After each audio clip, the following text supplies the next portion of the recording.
ಯಾವ ವ್ರತವನ್ನ ಮಾಡಬೇಕು ಅಂತಕ್ಕಂಥದ್ದನ್ನ ಹೇಳ್ತಾ ಇದ್ರು.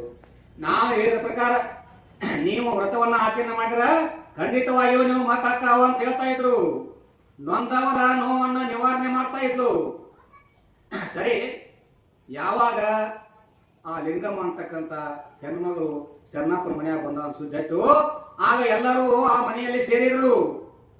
ಆ ಮನೆ ಶಿವನ ಸದನವಾಯಿತು. ಆ ಮನೆ ದೊಡ್ಡ ಸಮಾರಂಭ ಆಯ್ತು ಅನ್ನೋ ರೀತಿಯಲ್ಲಿ ಬಹು ರೀತಿಯ ಶರಣರಲ್ಲಿ ಬಂದು ಬೆಳೀತಾ ಇದ್ದಾರೆ ಅಂತಕ್ಕಂಥದ್ದು. ಸರಿ, ಶರಣಪ್ಪನು ಪಾದದ ಮೇಲೆ ಬಿದ್ದ, ನಮಸ್ಕಾರ ಮಾಡಿದ. ಅವನಿಗೆ ನೀನ್ ಚಿಂತೆ ಮಾಡಬೇಡಪ್ಪ, ನಿನ್ನ ಮಗಳು ಗಿರಿಜೆವಂತದಲ್ಲ, ಆಕೆಗೆ ಒಂದು ವರ್ಷ ಮುಂದೊಳಗ ಗಂಡ ಮಗ ಹಾಕಣ ಅಂತ ಅವಾಗ ಆಶೀರ್ವಾದ ಮಾಡಿದ.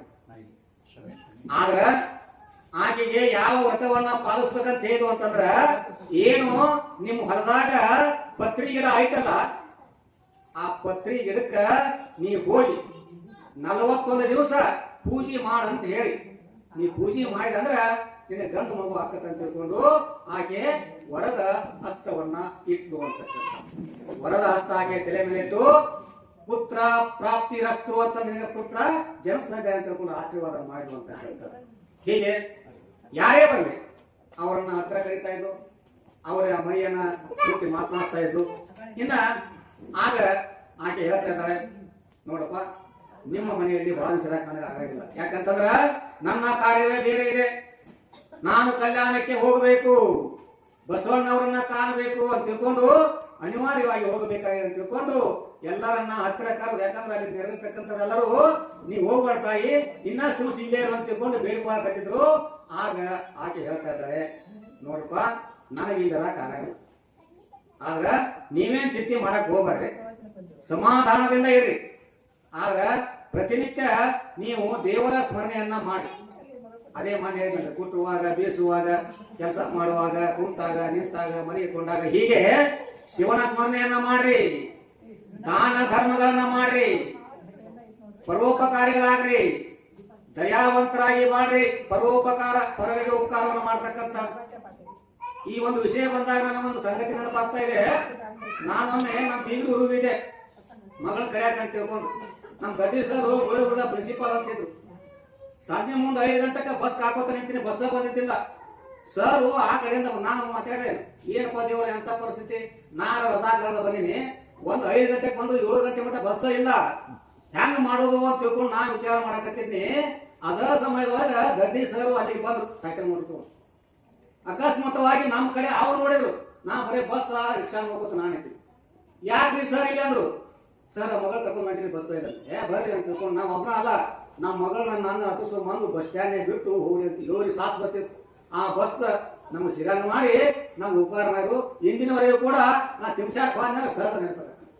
ಅಂದ್ರ ಆ ದೇವರು ಯಾವುದೇ ರೂಪದಲ್ಲಿ ಬಂದು ಸಹಾಯ ಮಾಡ್ತಾನ ಅನ್ನೋದಕ್ಕೆ ಉದಾಹರಣೆ. ದೇವರ ಬರಂಗ ಪ್ರತ್ಯಕ್ಷವಾಗಿ ದೇವರ ರೂಪದಲ್ಲಿ ಯಾರಾದ್ರೂ ಬಂದು ಸಹಾಯ ಮಾಡ್ತಾ ಇದ್ದಾರೆ ಅಂತಕ್ಕಂಥದ್ದು. ಹೀಗೆ ನೀವು ದಯಾವಂತರಾಗಿರಿ, ದ್ವೇಷ, ಅಸೂಯೆ, ಮತ್ಸರಗಳನ್ನ ಬಿಟ್ಟು ಬಿಡಬೇಕು. ಗಂಡನೇ ದೇವರು ಅಂತ ತಿಳ್ಕೊಂಡು ಎಲ್ಲರೂ ಆ ರೀತಿಯ ಒಳ್ಳೆಯ ಭಾವನೆಯನ್ನು ತಾಳಿ ನೋಡ್ರಿ. ಯಾವುದ ಒಂದು ಮನೆ ಅಲ್ಲಿ ಮನೆಯಲ್ಲಿ ನಂದಾದೀಪ ಬೆಳಗಬೇಕಾದರೆ ಅತ್ತಿ ಮಾವ ಆಗಿರ್ತಕ್ಕಂಥವರು ಸೊಸೆಯನ್ನ ಸ್ವಂತ ಮಗಳಂತ ಭಾವಿಸಿಕೊಂಡ್ರೆ ಯಾವುದೇ ಭೇದ ಭಾವ ಬರಂಗಿಲ್ಲ. ಅದೇ ರೀತಿಯಾಗಿ ಸೊಸೆಯಾಗಿ ಬಂದಿರತಕ್ಕಂಥವರು ಅತ್ತೆ ಮಾವಂದಿರನ್ನ ತಂದೆ ತಾಯಿ ಅಂತ ಭಾವನೆ ಮಾಡಿದ್ರ ಆ ಮನೆಯಾಗ ಸದಾಕಾಲ ನಂದಾದೀಪ ಬೆಳಗ್ತಾ ಇದೆ ಅಂತಕ್ಕಂಥದ್ದು.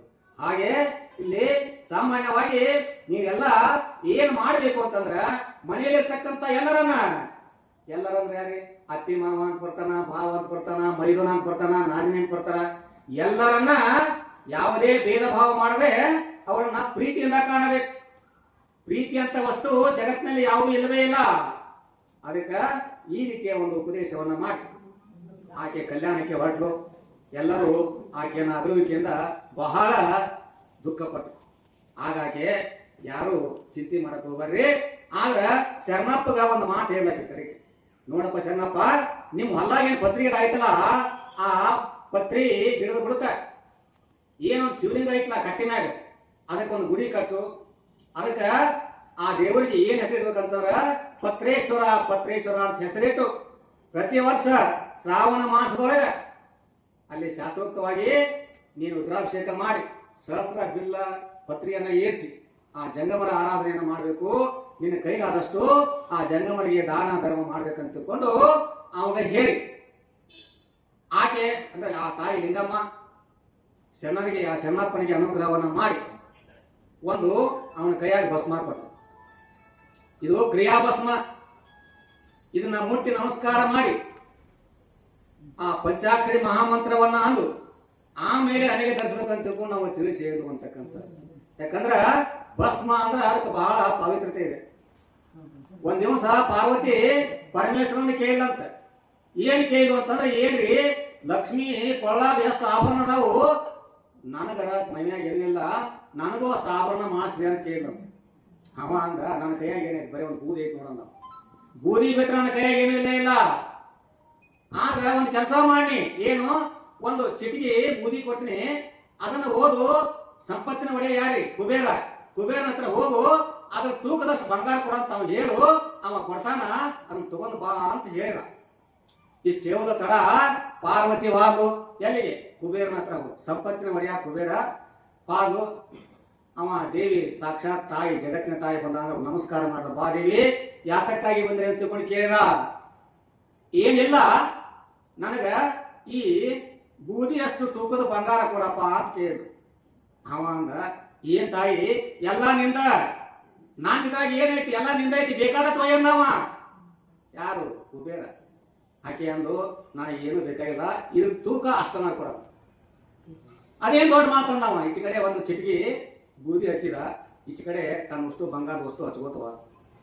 ಆ ಕುಬೇರನ ಎಲ್ಲಾ ಸಂಪತ್ತು ಹಚ್ಚಿದ್ರು ಆ ಬೂದಿ ಇರ್ತಕ್ಕಂಥ ತಕ್ಕನಿ ಮ್ಯಾಕ್ ಎಲ್ಲೇ ಇಲ್ಲ. ಆಗ ಪಾರ್ವತಿಗೆ ಅರ್ಥ ಆಗ್ತಾ ಇದೆ, ನಾ ಎಂತ ತಪ್ಪು ಮಾಡಿದೆ, ಪರಶಿವನನ್ನ ಕೇಳಿ ಇದ್ರ ಮಹತ್ವ ಅರಿತುಕೊಳ್ಳಾದ ಬಂಗಾರ ಕಾಶಿ ಮಾಡಿ ಅಂತ ತಿಳ್ಕೊಂಡು ಹಂಗ ಬಂದು ಪರಮೇಶ್ವರನಿಗೆ ಪಾದಕ್ಕೆ ಬಿದ್ದು ತಪ್ಪಾತದ ಮಹಾದೇವ, ನನಗೆ ಯಾವ ಆಭರಣ ಬೇಕಾಗಿಲ್ಲ, ಸಾಕು ಅದೇ ಭಸ್ಮ ಸಾಕಂತ ತಿಳ್ಕೊಂಡು ತನ್ನ ತಪ್ಪಿಗೆ ಪ್ರಾಯಶ್ಚಿತ್ತವನ್ನು ಮಾಡಿಕೊಂಡು ಅಂತಕ್ಕಂಥದ್ದು ಬರ್ತಾ ಇದೆ. ಹಾಗಾಗಿ ಈ ಭಸ್ಮ ಏನಿದೆಯಲ್ಲ, ಭಸ್ಮವನ್ನ ಯಾರು ಧಾರಣ ಮಾಡ್ತಾರ ಅವರಿಗೆ ಬಹಳ ಉಪಯೋಗ ಇದೆ. ಒಮ್ಮೆ ಅವನ ಆಯುಷ್ಯ ಮುಗಿದಿತ್ತು, ಒಬ್ಬ ವ್ಯಕ್ತಿ ಆಯುಷ್ಯ ಮುಗಿದಿತ್ತು, ಅವನ ಯಮಧರ್ಮನ ಆಳುಗಳು ಎಳ್ಕೊಂಡು ಹೊಟ್ಟಿತ್ತು. ಆದ್ರ ಅವನ ಹಣಿಮ್ಯಾಗ ಭಸ್ಮ ಇತ್ತು. ಆವಾಗ ಶಿವನ ದೂತ್ರ ಬಂದ್ರು, ಅವನ ಯಾಕೆ ಒಯ್ಯಾಕತ್ತೆ, ಅವ ಸತ್ತನ ನಮ್ಮದು ನಮ್ಮ ಕರ್ತವ್ಯ, ಸತ್ತನ ಕರ್ಕೋದು ನಮ್ಮ ಕರ್ತವ್ಯ ಅಂತ ತಿಳ್ಕೊಂಡು ಅವ ಇಲ್ಲ. ಅವ ಯಾವಾಗ ಭಸ್ಮ ಧಾರಣ ಮಾಡಂತಾರ ಅವನ ಶಿವನ ಭಕ್ತ. ಭಸ್ಮ ಧಾರಣೆ ಮಾಡಿರ್ತಕ್ಕಂಥವ್ರನ್ನ ನೀವು ಕರೆದುಕೊಂಡು ಹೋಗ್ಬೇಕಿಲ್ಲ ಅಂತ ತಿಳ್ಕೊಂಡು ಹೇಳಿದಾಗ ಶಿವ ಅಲ್ಲಿ ಬಂದು ಯಮಧರ್ಮನನ್ನ ಶಿಕ್ಷೆ ಕೊಟ್ಟ. ಯಮಧರ್ಮನಿಗೆ, ನೀನು ನನ್ನ ಭಕ್ತರನ್ನ ಅಂದ್ರೆ ಹಣೆಯ ಮೇಲೆ ಯಾರು ಭಸ್ಮ ಧಾರಣ ಮಾಡ್ಯಾರ ಅವ್ರನ್ನ ಒಯ್ಯತಕ್ಕದ್ದಲ್ಲ, ಅವ್ರು ಸತ್ಗಳ ಎಲ್ಲಿ ಕಳಿಸ್ಬೇಕು, ನನ್ನ ಸ್ಥಾನ ಯಾವುದು ಕೈಲಾಸಕ್ಕೆ ಕಳಿಸ್ಬೇಕಂತ ತಿಳ್ಕೊಂಡು ಅಂದಿನಿಂದ ಆಜ್ಞೆ ಮಾಡ್ಯಾನ. ಅಂದಿನಿಂದ ಯಮಧರ್ಮ ಯಾರೇ ವ್ಯಕ್ತಿ ಸಾಯಿ ಅವ್ರ ಹಣ್ಣಿನ್ಯಾಗ ಭಸ್ಮ ಇತ್ತಂದ್ರೆ ಅವ್ರು ನೇರವಾಗಿ ಎಲ್ಲಿಗೆ ಹೋಗ್ಬೇಕಂತಂದ್ರ ಯಮಧರ್ಮನ ಆಸ್ಥಾನಕ್ಕಲ್ಲ, ಕೈಲಾಸಕ್ಕೆ ಹೋಗ್ಬೇಕು ಅಂತಕ್ಕಂಥದನ್ನ ಶಿವನೇ ಅದನ್ನ ಹೇಳಿದ್ದಾನೆ ಅಂತಕ್ಕಂಥದ್ದು.